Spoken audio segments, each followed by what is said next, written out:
The Data Journalism Award recognizes work submitted by any Canadian media outlet, published or broadcast in any format, where data journalism and computer-assisted reporting techniques set the foundation for the end result. There are 5 finalists in this category. The first set of finalists is the team from CBC Marketplace, with the entry crying out for care. Provincial long-term care home inspections were the data set, into which this team kept digging and then used to speak to families and insiders on abuse and neglect within these facilities. Reported incidents inside Ontario homes between staff and residents went from about 900 in 2011 up to almost 2,200 in 2016, a jump of almost 150%. And abuse can take many forms. I had diarrhea one day and I spent an entire hour laying on feces. On hidden camera, we hear stories of neglect. And I could hear them talking out in the hall. And I was shouting my head off and they didn't come in. The second finalists are Carissa, Duncan and Julian of CBC News Atlantic with Fatal Fun, How Atlantic Canadians Are Dying on Recreational Vehicles.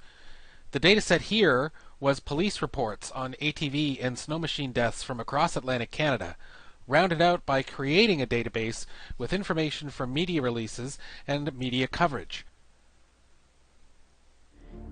And when he was done, he went back to Wheatley River to his friends. I don't know, they were watching something, chatting.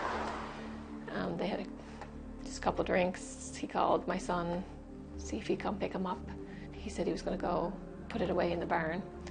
So he jumped on it, thought he'd do a quick spin, I guess, around the house.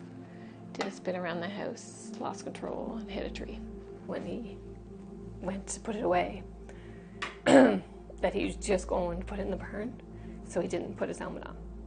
Okay. Where normally he always wore his helmet, but because he was just going around the house, Right. he thought it would be safe. The next finalist is Mcgregor, whose entry, Racial Profiling at Canada Border Services, was broadcast by CTV National News.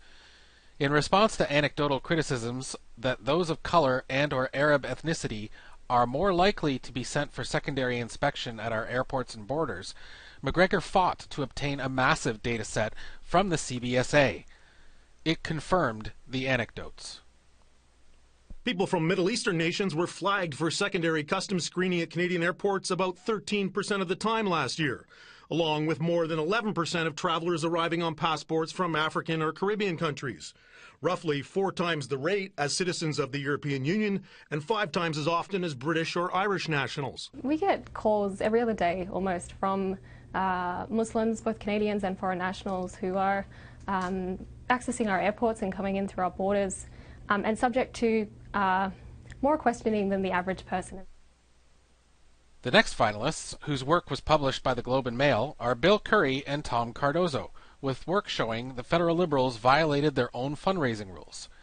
After the governing party set new rules for avoiding conflicts of interest at fundraising events, the team set to scraping data on who attends these events and comparing that to lists of registered lobbyists.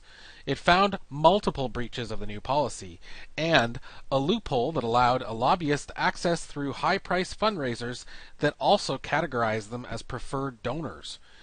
This led to predictable protests from the opposition in Parliament, but also to the Ethics Committee turning its eye to these money for influence incidents.